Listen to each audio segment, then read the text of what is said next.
everyone, it's Dr. Kieren Bong from Medical Cosmetic Clinic in Glasgow.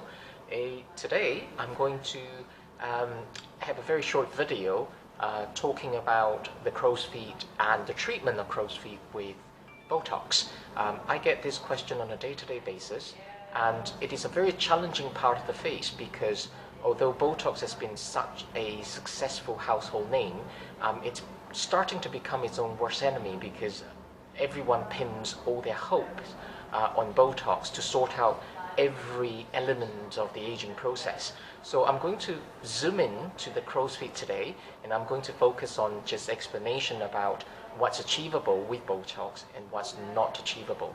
And to do that, I have two lovely patients here, and this is Helen and this is Sylvia.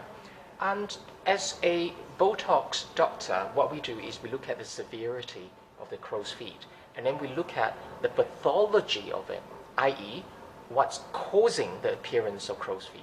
If you look at Helen, as you can imagine, has undergone a degree of aging which is consistent with the aging process, and everybody ages after the age of 30. However, it is also possible that Helen has exposed herself to a degree of sun as well. You can see evidence of sun damage. But what a lot of people don't realize is the cell composition in this part of the face is very poor at withstanding UV and heat damage. So if you expose yourself to the sun, this part of the face is going to undergo aging a lot quicker than other parts of the face. And a lot of people don't realize that the cell composition in this part of the face is 10 times thinner than other parts of the face. So you might want to keep that in mind the next time if you use sunbed or you expose yourself to the sun. And if we expose ourselves to the sun on a regular basis, this part of the face then undergoes a few changes. Number one, the skin thins out, you lose collagen and elastin, it becomes crepey.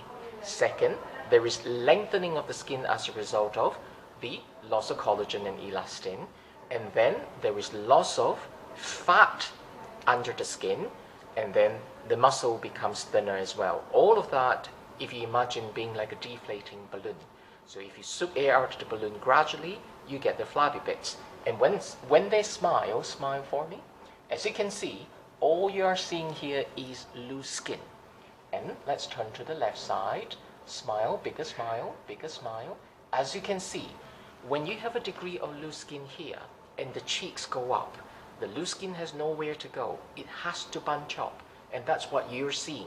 And a lot of patients come into the clinic and ask me to use high dose of Botox and to try to get rid of the appearance of crow's feet. But unfortunately, that's not possible, because what Botox doesn't do is Botox doesn't shorten skin. And that's what you want to remember. Botox doesn't shorten skin. But that's not to say that Helen is not going to benefit from Botox in this part of the face. She would, but she has to accept the limitation. She has to realize that some of the problems there are not something that can be solved with Botox alone. So Botox is only going to be able to reduce the appearance of the crow's feet by about 50% in her case, because the rest of the 50% is as a result of bunching of the loose skin, as a result of the aging process and sun damage. Then we look at Sylvia. Okay, smile.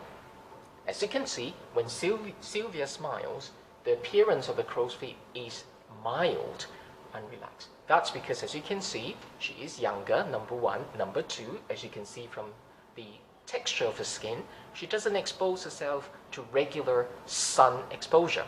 So as a result, this part of the face has aged consistent with her age, which is around the late 30s. So she is a very good candidate, and she's going to benefit quite well from Botox, and she will see very, very significant and dramatic improvement in the tightening effect of the Botox. But in summary, as we've talked about, when there is a degree of loose skin there, the cheeks go up, what you're seeing is bunching of the loose skin, and that's when Botox is not able to get rid of all of that for you.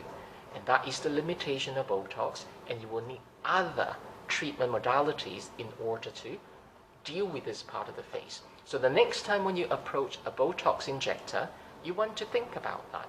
However, in the hands of somebody who is experienced, will be able to increase the success rate.